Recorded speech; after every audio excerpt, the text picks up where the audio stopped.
Thank you, everybody, for coming along this morning. So I'm Pete Deemer. I am a lecturer here at NUSISS. I'm also a longtime Scrum practitioner, and educator, and also developer. And I've been working here at Singapore for the last 15 years. I've done a lot of work over that time with government agencies, ministries, other sort of public sector efforts. And I wanted to share with you this morning some of the sort of common themes that I see in terms of obstacles to Scrum adoption, and some of the strategies that I recommend you may find useful. And I'm going to talk for a little while, and then I'll pause, and we have a block of time set aside for questions as well. So let's dive in.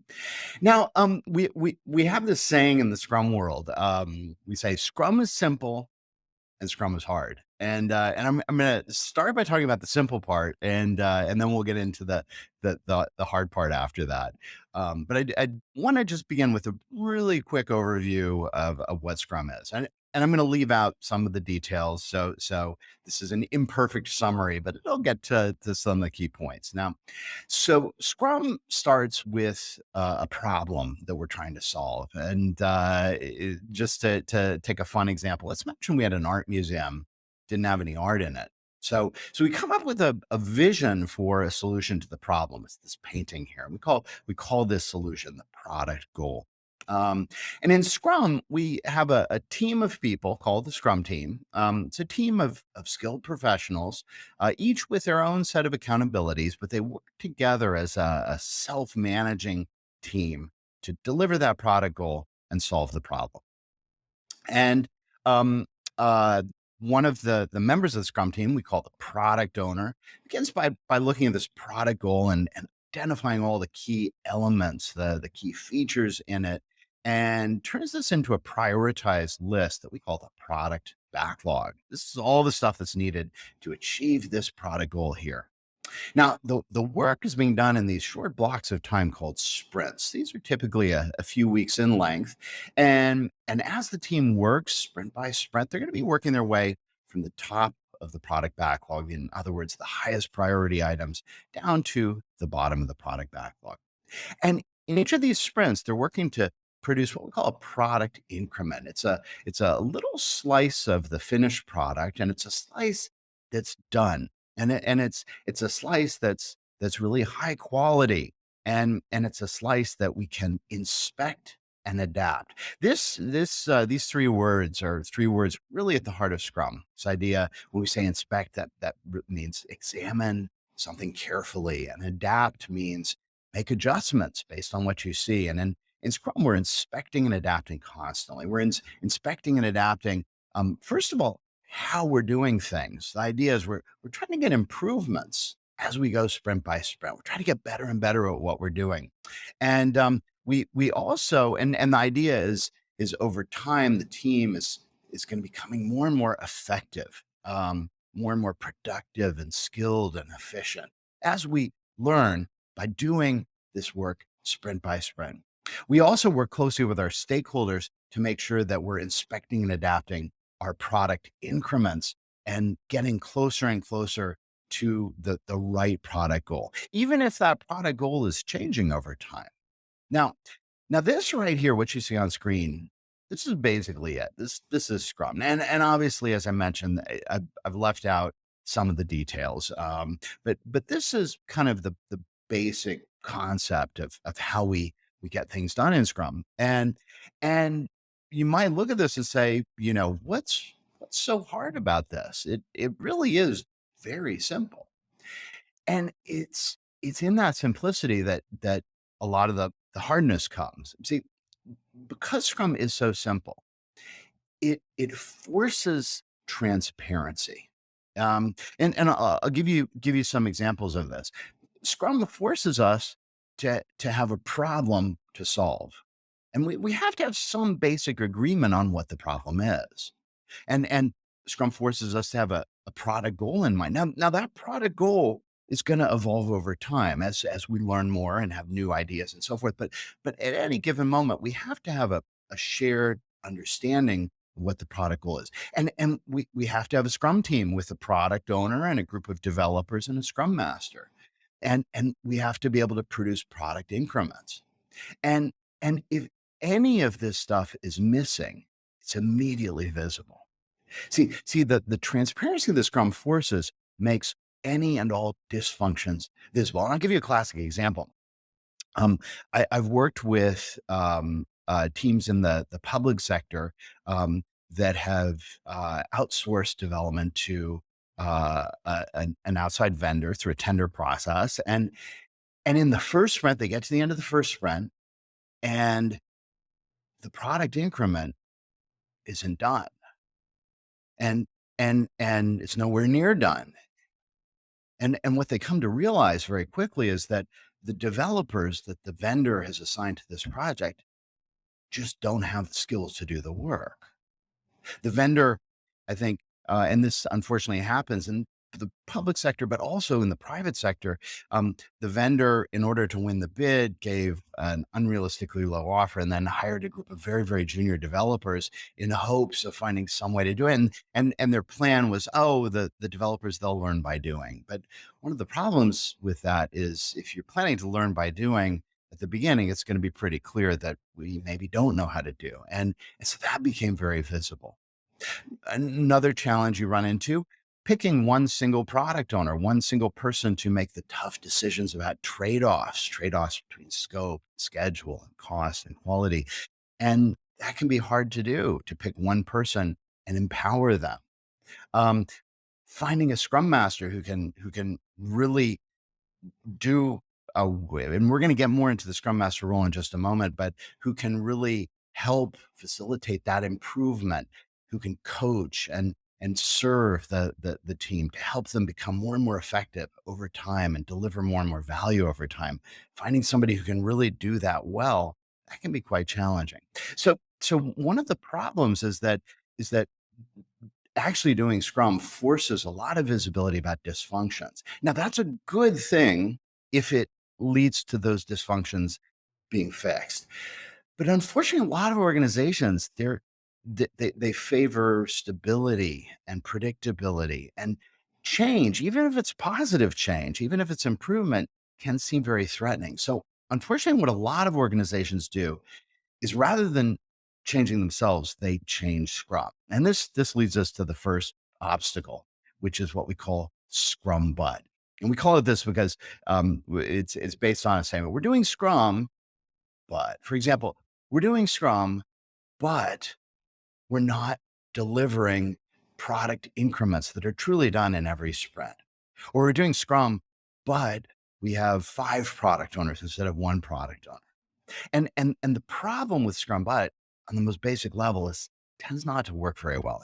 And I'd say 9 times out of 10 when organizations bring my company in and they say, we've been doing Scrum for 6 months and it's just not helping us. 9 times out of 10, the first thing that we see is they're not actually doing Scrum. They're doing Scrum Bud. So what's the solution?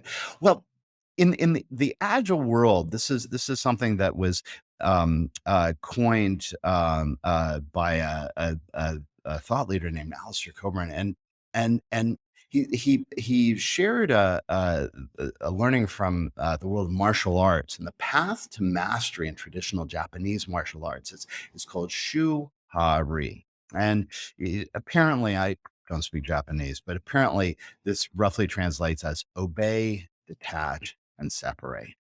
Or to kind of paraphrase, first, you follow the rules. The path to mastery begins with mastering the rules.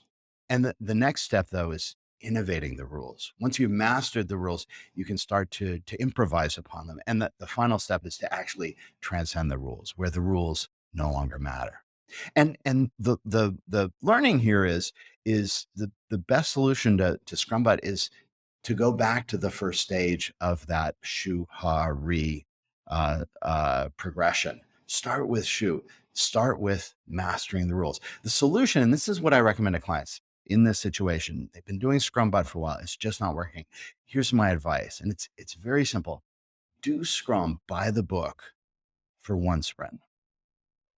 Just for 2 weeks, let's say. Do Scrum by the book. and see what it's like. Treat it as an experiment. Say, look, what we've been doing hasn't been working as well as we'd like it to. So let's do an experiment for 2 weeks.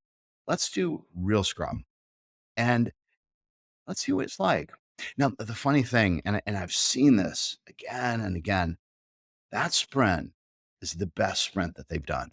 And they look at it and they say, wow, now we get it. Now, this is hard because, again, it requires us to face all of those dysfunctions that we've been trying to avoid facing by customizing Scrum, for example. But it produces better results than we've produced, and it sets you up for the conversation. Well, maybe we should continue doing real Scrum. So once you've done it for one sprint, you ask, okay, should we do it for another sprint and another sprint? And before too long, it has become the way of doing things.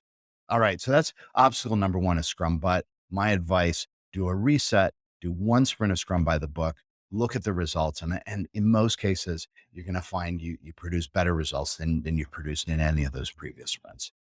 Now, obstacle number two, it's what I call cargo cult Scrum. Now, this is almost like the opposite of Scrum Bud. Now, what cargo cult refers to in the Second World War in the South Pacific, the U.S. Had a number of these bases. They'd land on remote islands.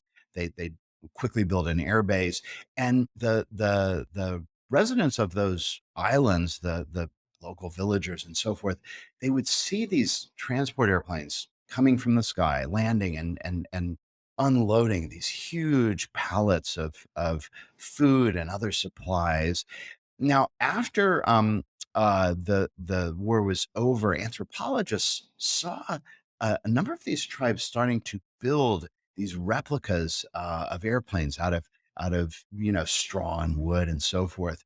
And the rationale was, well, if we build an airplane, it will deliver us this sort of precious cargo as well. And the reasoning, the logic of it was great. I mean, it made sense, but it was lacking this deeper understanding of the mechanisms behind it, the purpose, how things really worked. And unfortunately, a lot of Scrum teams wind up in this similar kind of situations where they're going through the motions, hope for the results, but without a deeper understanding to give them the actual mechanism of benefit. Now I'll give you some examples here. So a classic example is teams that do the daily scrum. They stand in a circle, once a day for no more than 15 minutes. They go through and each person answers a couple questions. Um, and they're going through the motions perfectly, but it's a ceremony. It's a ritual. There's no deeper understanding. The purpose of the daily scrum is to bring the developers together, to give them an opportunity to connect, to check in with each other, to have almost like a huddle that gives us visibility on where everybody is and any problems, but also to give us a reminder that we're a team with a shared goal. And by going through it as a ritual, you miss all of that. Another example is the role of the scrum master. And a lot of organizations say, okay, to do scrum, you have to have a scrum master. So Tony over there, he doesn't have much to do, so we'll put him in the scrum master role. Okay, great. We've got a scrum master. And and unfortunately, just naming a person scrum master doesn't actually make them a scrum master. To to be a scrum master, one has to be deeply committed and engaged to helping a team achieve their best possible results, to help them improve, to grow, to mature, to coach them in self-management, to help remove impediments, help them become more efficient, use better practices.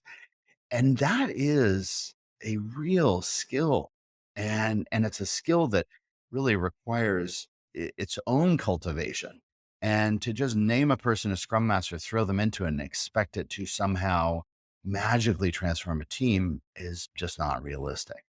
Another example, and this is something I saw with a team a couple years back with their sprint retrospective. The situation, they were working in a series of sprints, and in the first sprint, They were doing 2-week sprints, and in sprint planning, they set a sprint goal. They picked 5 product backlog items, and then in the first part of the sprint, they wrote all the code. In the last part of the sprint, they did all the testing, and they got to the sprint review, and none of these 5 product backlog items were done.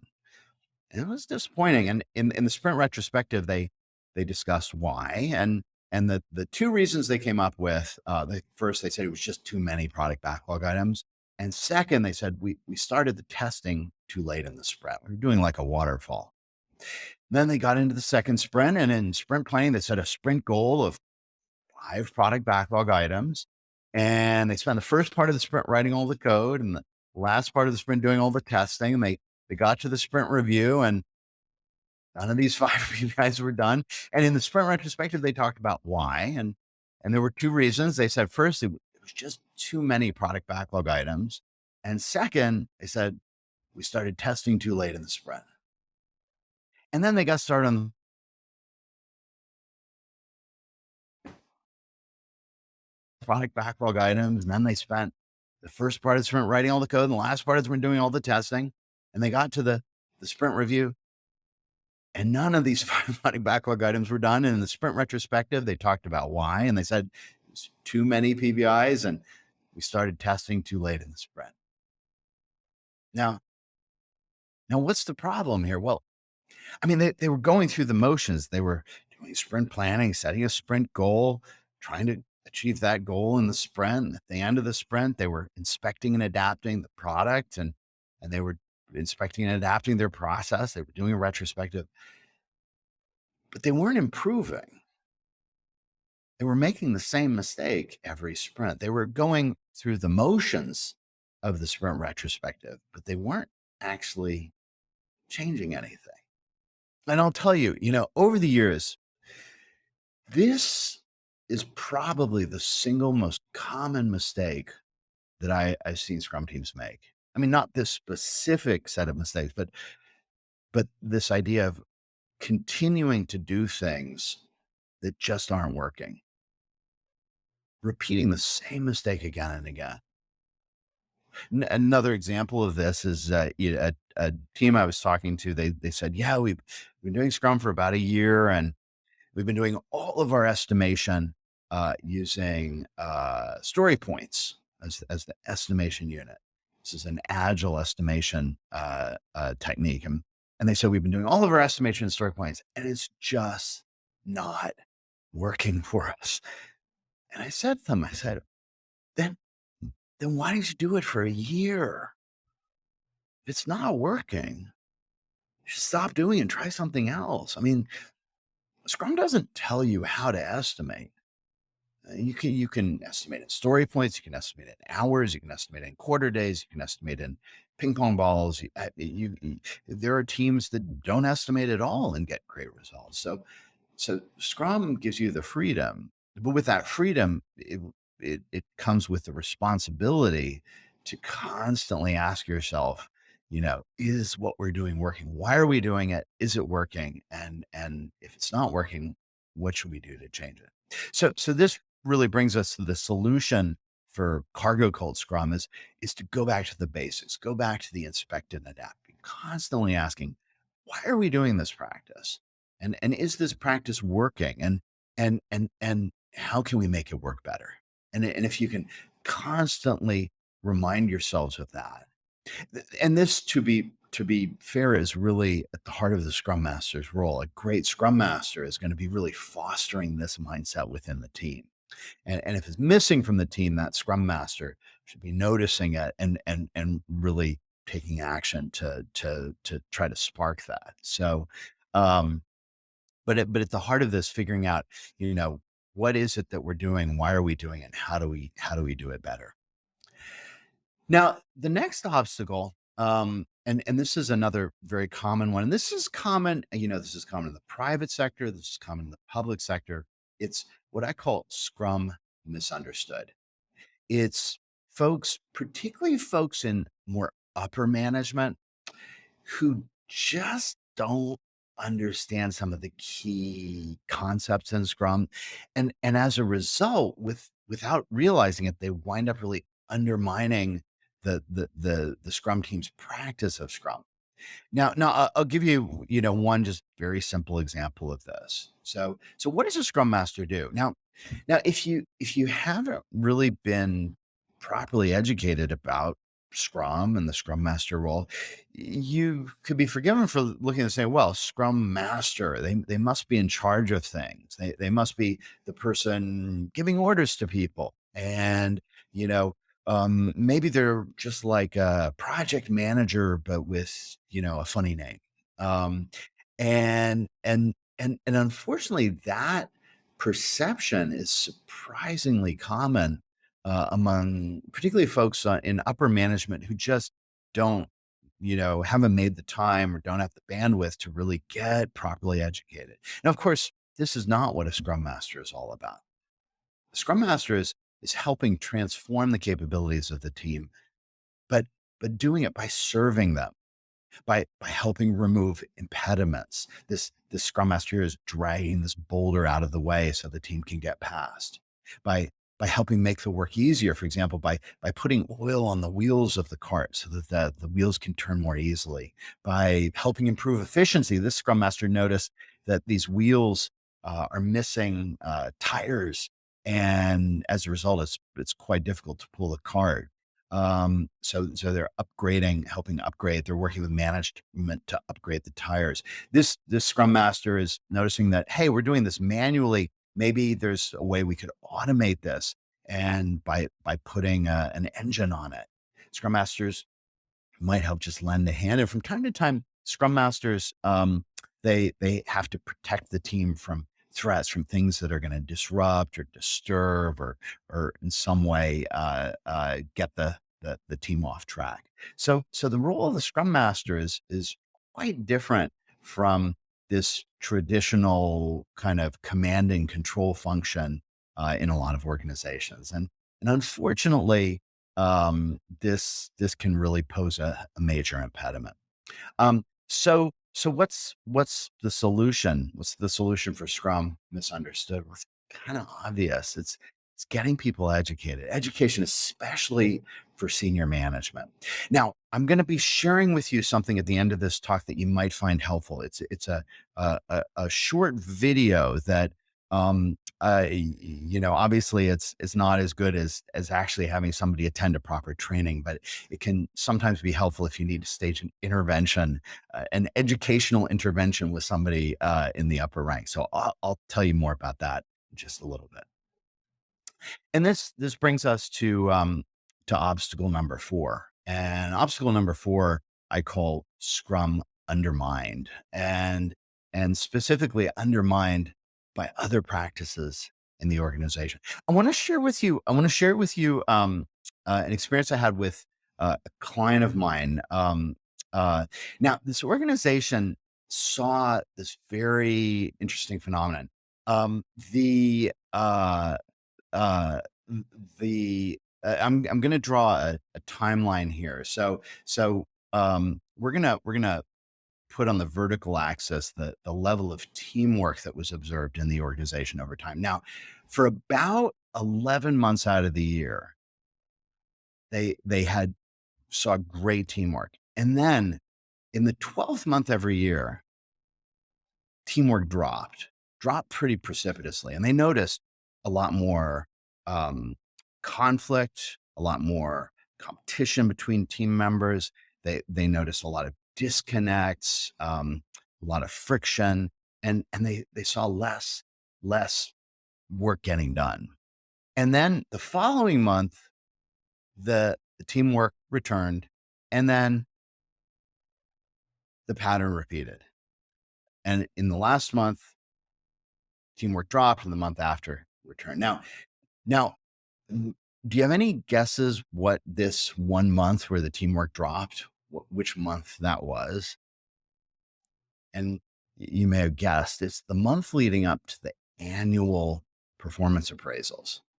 Now, in this organization, their performance appraisal system was based on essentially a force ranking. And within every team, There was, one person could get the top rating, and then three people could get the next highest, and then six people had to get the kind of average rating, and then one person had to get the kind of the bottom of the scale rating.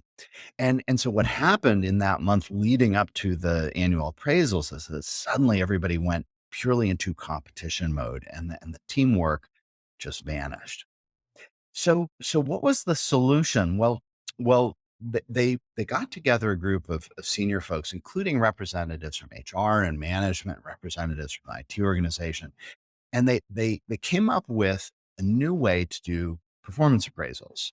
They started off with it just as a pilot with a few teams, then it proved successful enough that they rolled it out more widely. And the way this worked was previously there was just an individual performance appraisal, 100% based on your individual competitive performance. The change they made was to split the individual performance appraisal in two and have half of it be team based. So 50% of your individual appraisal was going to be based on how the team as a whole performed.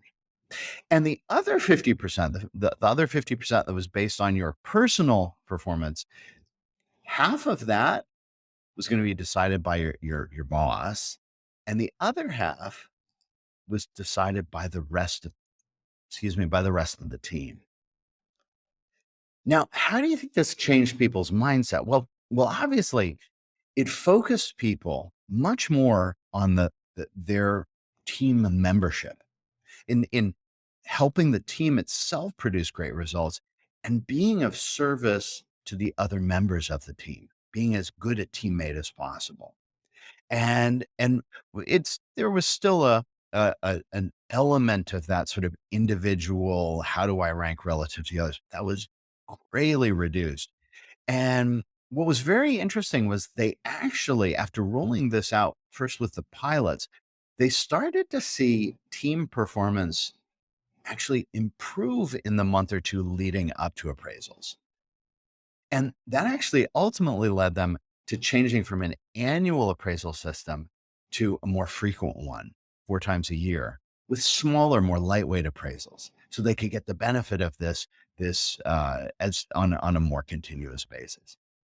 So this was an example of an organization being able to see and what you could call an organizational impediment to Scrum's effectiveness and to Scrum team's performance, and tackling it. Now what it took to tackle this successfully was a team of senior people that were empowered by top management to really make a difference. Another example of this that you often see is in measures of success. I'll tell you just a real quick story. This was something I saw many years ago. I was coaching a team. This was not a team in Singapore, but I was coaching a team, in a company, and I was sitting side by side. There was a programmer and a tester, and they were working together on a little bit of functionality. They were sitting at the programmer's machine and looking at some code. Now, and I was sort of there with them, uh, sort of partnering up with them. And the programmer noticed, as he was scrolling through the code, he noticed that he had mistyped a variable name, um, and he said, "Hold on, let me just go fix this real quick." And he went to fix it, and the tester said, "Wait, wait, wait, don't fix it." And the programmer sort of froze, and the tester said, let me log this as a defect." And the tester sort of wheeled his chair over to his machine, logged into the defect tracking system, and clicked log defect and logged this as a defect. It was literally like three characters that were transposed, and he logged it as a defect. And then he said to the programmer, he said, "Okay, you can fix it now." And the programmer sort of retyped those three characters, and then the tester said, "Okay, let me mark it as resolved." Marked it. Now, I was sort of watching all of this and biting my tongue as they were doing it. And when it was done, I was like, "Okay, time out. Why did you do this? Like, this makes no sense at all." And they both looked at me sort of a little sheepish, and the programmer was like, well, it started with the tester. The tester said, "Look, part of my part of my KPAs and metrics are how many defects I find. And since we started doing Scrum, our quality has improved quite a bit. I don't have as many defects available. I need every defect I can get. And the programmer said, yeah, and part of my KPAs are how quickly defects get fixed. And that defect that we just logged, I fixed it after like 1 minute. That's gonna make my numbers look better. And I said something, was like, what are these KPAs trying to achieve? And they said, oh, better productivity. Of course, the irony was that they were those KPAs were achieving precisely the opposite. So, um, you know, whether you're talking about metrics or KPIs or KPAs or these any of these measures of success, you got to take a step back and say, are they actually producing the behavior that we're seeking? Unfortunately, too often, particularly when a measure or metric has a reward or punishment associated with it, it stops being a measure and starts becoming a goal, and a goal that causes people to adjust their behavior in order to achieve the goal, but often at the expense of other things that are not measured. And unfortunately, the hardest thing to measure is actual developer productivity. We've tried so many different ways over the years, and each of them has been found to produce this kind of gaming behavior and local sub-optimization, or local optimization and global sub-optimization. So, taking a step back and asking what are our measures of success? And for a lot of teams, the measure of success winds up being, did we deliver a solution that met every requirement by the deadline? When in fact, the true measure of success, did we deliver a solution that effectively serves the needs of our citizens? And unfortunately, too often teams are put into a position by other practices and standards in the organization where they're forced to favor this over this, and staying laser focused on this is key. So what's the solution to this Scrum being undermined by other practices? It's bringing about organizational change, and having an organizational change team that's empowered by senior management to make the changes that are necessary. Now, uh, a lot of the different impediments and obstacles that we've seen, they have one thing in common, and this is maybe the big takeaway that I want to leave you with, and it's this: it's Scrum awareness is a force multiplier for positive change. And when I say, I mean a true, genuine understanding of Scrum, of how Scrum works, of the practices and roles, of why we do the practices and why we have those roles and accountabilities, and the actual intent of this. That awareness is going to make all of your efforts for positive change go much faster, and be more truly deep rooted so that they last. And and Scrum awareness, particularly among senior management, is key. And there's a very interesting phenomenon that I see in the classes that I teach, particularly certified Scrum product owner.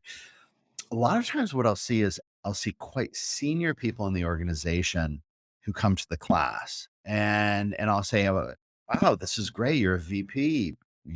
Fantastic. You're spending 2 days here."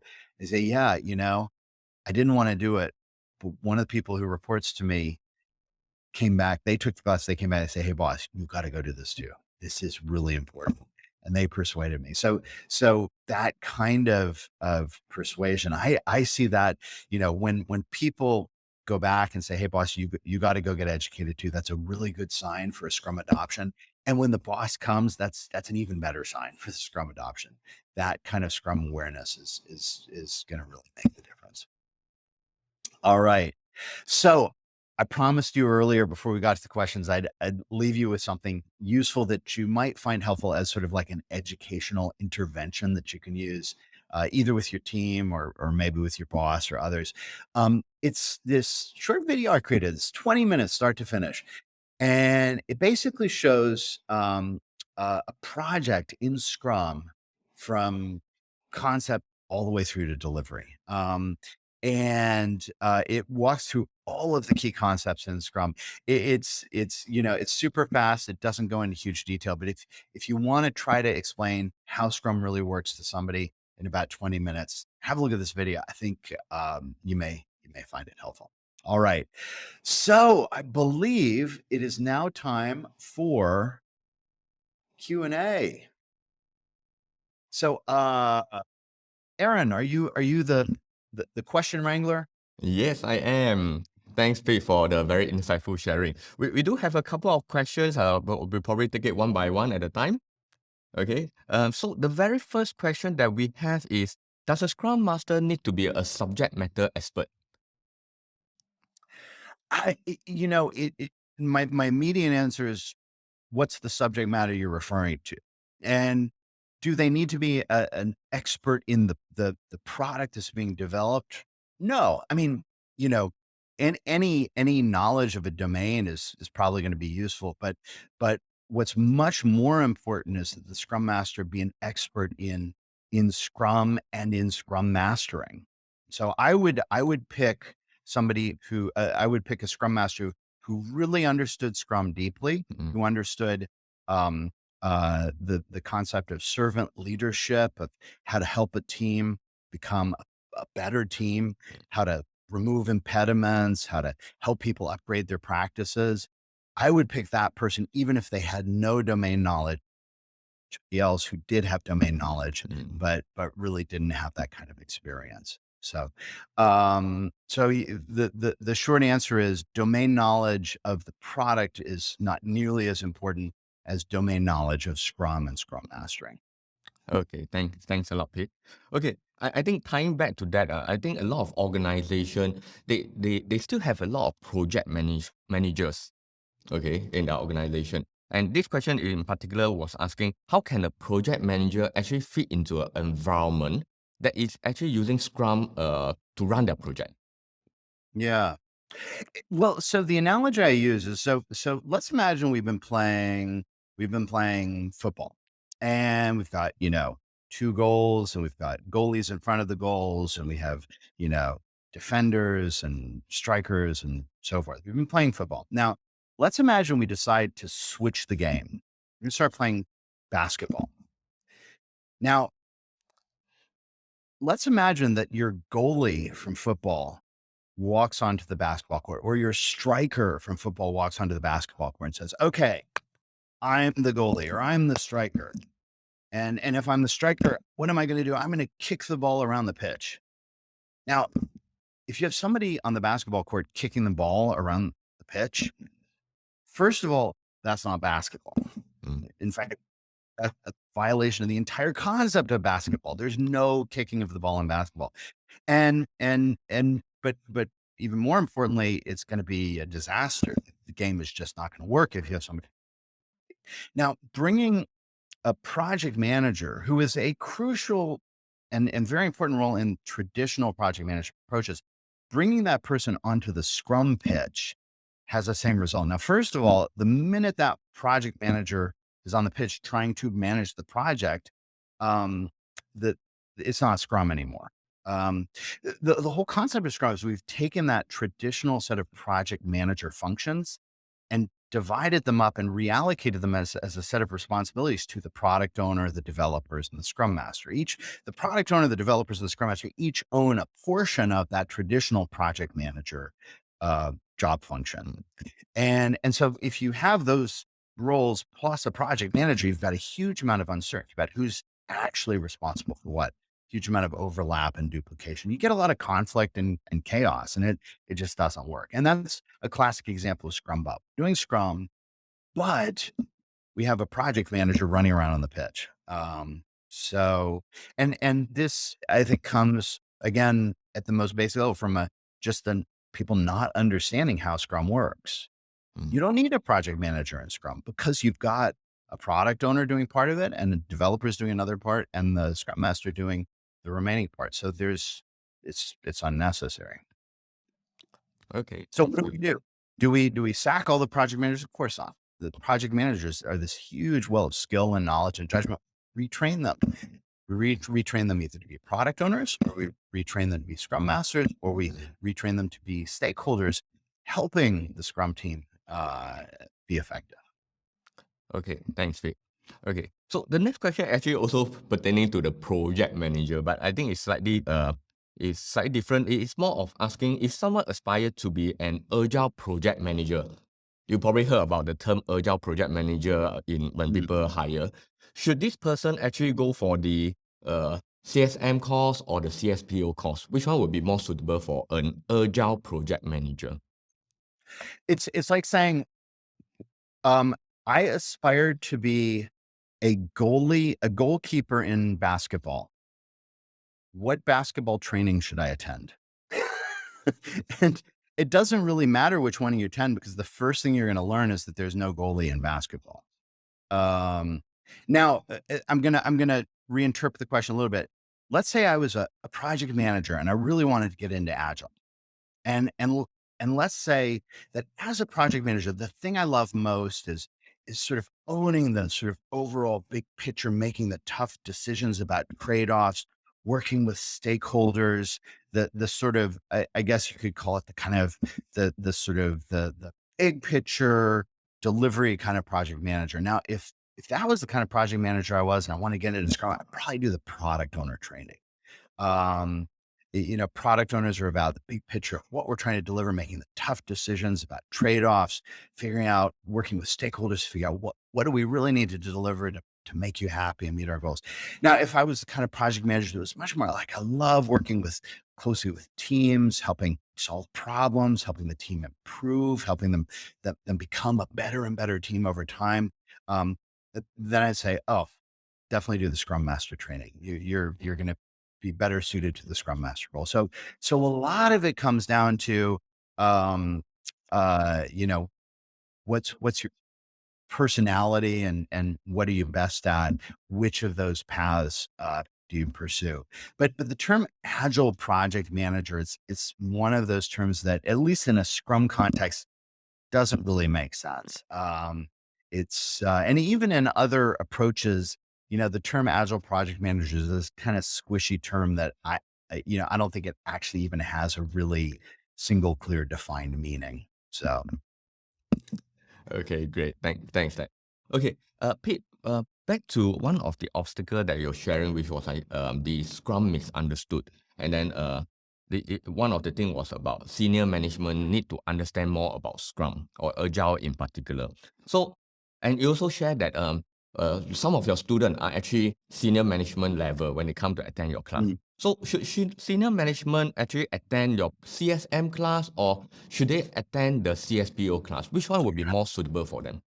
I'd recommend the CSPO class, because it gets much more deeply into practices around estimation, cost and data estimation, how to structure, a product, designing a product for flexibility and contingency, and these are things where senior management, I think, even if they themselves are not on the front line of building and delivering things, equipping them with those skills and with those techniques will make them able to engage with the actual people who are on the front line much more effectively. And it'll also help senior management, I think, be a more kind of educated consumer of information.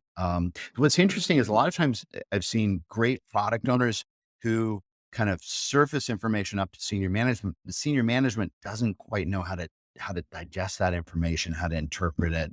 And the product owner class, I think, does a good job of helping with that too. So I'd steer senior people probably more towards the product owner class.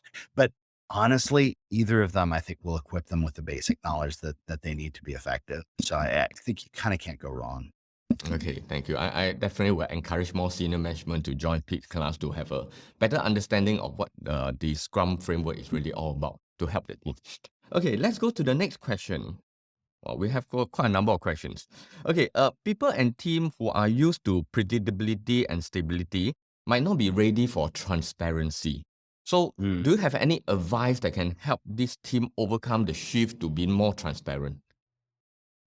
Yeah, it's a tough question, and you know, too much transparency too quickly can be actually destabilizing and can Mm, create this almost like this kind of snapback effect where people it's like they see everything right away and they recoil in horror and and go immediately into some sort of scrum bot mode. I think the key is getting senior management on board and creating as much safety for the team as possible. And a recent Scrum adoption I was involved with, one of the VPs who is really engaged on board.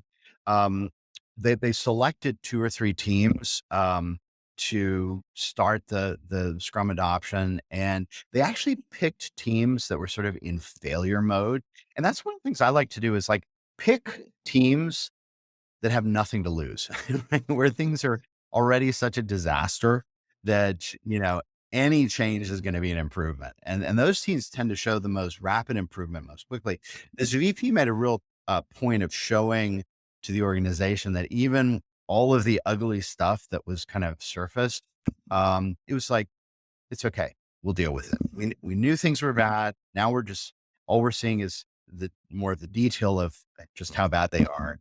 And we'll tackle this and we'll fix it. And the VP took, I think, a very sort of common sense, non-emotional reaction to create a safe space. And that really set the tone for everybody else. But that's hard to do. And it's hard in kind of fast pressure environments to achieve that. And so it can definitely be a challenge. My advice though is, I don't encourage teams to start with hybrid scrum. I mean, sometimes you hear that from teams. They say, okay, well, full scrum is going to give us too much transparency. I don't think we can handle it. So we're going to start with partial scrum. We're going to start off just doing sprints and and then you get into a situation where you have a team and say, oh, okay, we're going to do a 1 month requirements gathering sprint. And then we're going to hand over to the architecture team and they're going to do a 1 month architecture sprint. And then they're going to hand over to the programmers and they're going to do, 8 1 month programming sprints. And then we're going to hand over to the testers and they're going to do 3 1 month testing. And you, the the idea is that if we start off with hybrid, it'll be easier and then eventually we'll get to Scrum. mm. But often hybrid kind of gets you stuck in hybrid and it makes it in some ways even harder to get to real Scrum. So it's tough. I wish I had some simple solution or simple answer, but I would say, the approach that I favor is look, just do one sprint of real Scrum and see what it's like. And it's going to show you some ugly stuff, but but tackle that stuff. It'll get better. It'll get better. And you won't be perfect from the first sprint. You won't ever be perfect. The key thing is, are you improving? Is this sprint better than the last sprint? Mm. That's the key. That's the key. Okay, thank you. Okay, let's take one more question. Okay, and this probably is a question that a lot of people have in their mind as well. Can Scrum be used outside of software development? Absolutely. And it's you're seeing that more and more. I mean, I just in the last year or two, I've seen, papers and articles on Scrum being used for managing marketing campaigns, for developing government policies, for doing research and development. I know of Scrum being used to manage a secondary school classroom. Scrum is being used for managing operations of a church. So, Scrum can certainly um, be used outside of IT. Scrum Scrum works. I mean, there's certain kinds of work where Scrum I think would be quite difficult to apply without some major modifications. An example of that is like building a skyscraper. Like if you're building a skyscraper, you can't really build a slice of a skyscraper in 2 weeks. There's certain kinds of work that are more inherently sort of, I guess just for shorthand, waterfall in nature. Mm. But for most kinds of knowledge work, um, uh, you you can use Scrum, and even for physical work, there are plenty of things. I don't want to even rule that out altogether. But there are a lot of non IT applications for Scrum, and a lot of people. What's interesting, a lot of I've heard over the years from a number of students of mine who say, after taking the class, I've started actually using Scrum in my day-to-day life. One of them shared the story. He had a list of errands and little projects that he needed to do over a weekend. And the first thing he did was he had his product owner, who was his spouse, prioritize the product backlog, and then he estimated it using story points, and he started working on it. And he derived a velocity and used that to forecast when he was going to be done. And it was, it was an elegant application of the core principles. And I think when you grasp the core principles, you see their applicability everywhere. The power of inspect and adapt, the power of iterative incremental development, and that's applicable to anything that we're creating, not just IT related stuff. Okay, great, great. Thanks a lot, Pete, for all your sharing and also answering all this question. Okay, unfortunately, we are running out of time. So for those who are interested to find out more, Pete actually will be in town next week. So I'll see him in Singapore. There are dedicated run for the Certified Scrum Master class and also the CSPO class. So if you're interested, you can always check out the TDA website. With that, I thank you, Pete, once again for sharing your morning with us and your insightful sharing. Okay, and I'll see you next week. Thank you. Great. Thank you, everybody. Bye bye.